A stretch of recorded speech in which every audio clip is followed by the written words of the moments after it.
Guys, Dustin here, CEO of 630. Today we're going to answer the question, am I too heavy to ride an e-bike? Stick around.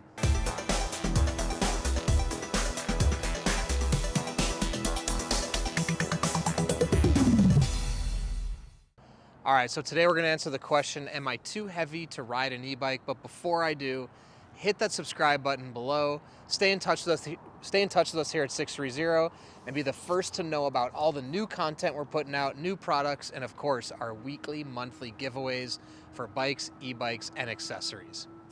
All right, so question, am I too heavy to ride an e-bike? The short answer is no, but you will need to look for a specific type of e-bike depending on your body, your weight, and what's best for you. So, I personally am 225 pounds, and there are certain e-bikes that are best for my body and my fit. I'll give you a general synopsis of what to look for.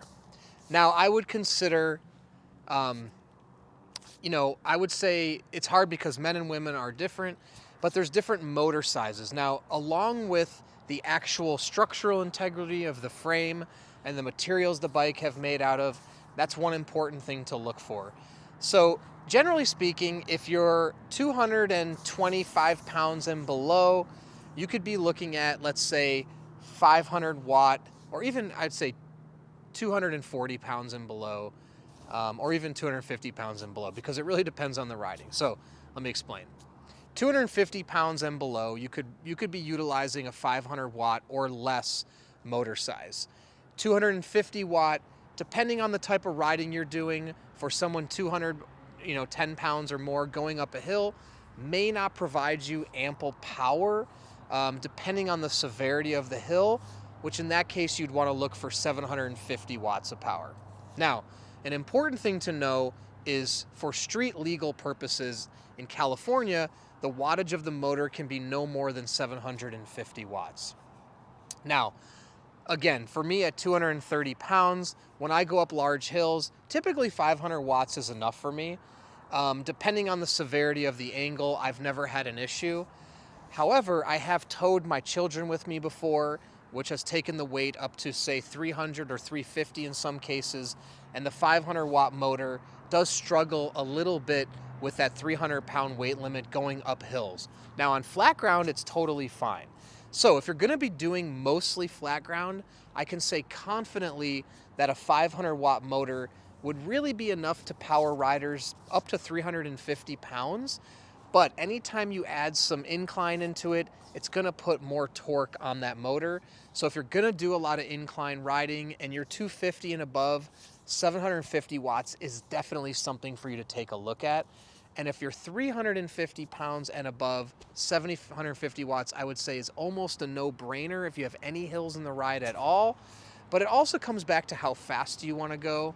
Not everybody needs to go 20 miles an hour. If you're comfortable with the bike just taking you 8, 9, 10 miles an hour, then you don't need a super large motor size, even if you're 300 pounds, 350 pounds, because a 500 watt motor will still get you going, 12, 13, 14 miles an hour. Now, to answer the question, am I too heavy for an e-bike? From the motor specifications, no. The other thing to consider is if you get into the 350 pound, 300 to 350 weight range, you may want to think about a mid-drive motor versus a rear motor. The mid-drive motors have a little bit more torque, so they're going to be good to pull more weight, especially uphill. They're going to be a little bit more expensive, but it would pay off if you're going to be doing those inclines frequently. Now again, flat ground, not as much of an issue, but when you start to talk about the hills and 300 pounds to 350 pounds or above, you want to go mid-range. If you're 350 pounds and you're doing a lot of 350 pounds or above and you're doing a lot of hills, mid-range would be a no-brainer. 750 watt mid-range, you'd have ample power to really traverse anything. But again, the mid-drive is going to be a little bit more expensive than the rear hub motor. Now, the other thing to consider is the bike itself, right? And so there are elements. I think anybody could customize a bike to work for their weight. I really believe that. Whether it be buying a new seat or upgrading the wheels with thicker spokes. There's nothing that can't be changed or upgraded. So you may have to buy, let's say, a stock e-bike and just make some subtle changes. The things that tend to come under stress with increased weight are the spokes, the rims, the seat, and the seat springs. The other thing too is thinking about the frame material, aluminum versus steel. If you're 350 pounds and above, I would really think about getting a steel frame. A steel frame is going to be much more durable, stronger. An aluminum frame is lighter, but the steel frame will definitely hold up better with heavier weight. Now, things like the wheels and the spokes, those can always be changed, upgraded, improved. If you do get a rear drive hub motor and the motor's in the rear of the wheel, you may find it difficult to change the spokes. So you may want to look at that mid-drive motor, because then changing the spokes on the wheels and the rims would be significantly easier. And the seat, there's lots of different aftermarket seats that can be improved, upgraded, changed to, where I'm confident that you can find a seat that would work for you. Now, the other thing about that too is most, I can't say most, but a lot of the components that come on these bikes will endure a certain amount of miles with most rider weights, right? And meaning it's going to work for some amount of time. It just may not last as long with a 300-pound rider versus a 120-pound rider. Me, as an example, at 225 pounds, my bike's seat and spokes are going to take a lot more wear and tear with me on it versus, let's say, Alana in our company, who's 110 pounds. That bike's just going to be under a lot less duress. So it's just something to think about and to know about if you come into a bike, to understand how your weight is affecting this bike, and just be aware of it and just think, I may need to upgrade this seat eventually. I may need to upgrade these spokes eventually.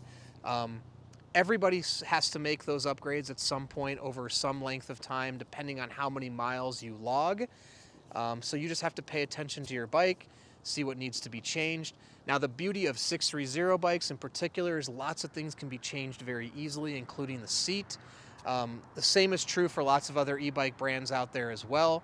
So you can always change, improve, upgrade, and swap for new as you see fit. So to answer the question, am I too heavy for an e-bike? I believe no. Just make smart choices. Be aware of the upgrades that will best suit your body. And pay attention to when your bike might need tuning or improvements. It'll help keep it in tip-top shape. So if you have any other questions or comments, please put them below or reach out to us, the team at sixthreezero.com, or call us 310-982-2877. And don't forget, go to our website and take our proprietary body fit tool. You're going to answer some questions about your body and your life, and our proprietary algorithm will recommend the perfect bike for your body and your life. In addition to that, we have a 90-day test ride your e-bike policy. If you don't love your bike in 90 days, send it back, no questions asked, no money out of your pocket. And lastly, download our app and be a part of our community. We're doing a 150,000 mile People Pedally Challenge this year. If we log, and for every 25,000 miles we log, we're giving away bikes to inspire more riders to be a part of it. And you can be a part of the community and compete on the leaderboard for weekly giveaways. It's a ton of fun. You can also join our Facebook Pedalers group and talk to real riders about their bikes before you purchase and after. You can share photos, make friends, and be a part of the community. All right, thanks for sticking around, and don't forget, it's your journey, your experience. Enjoy the ride.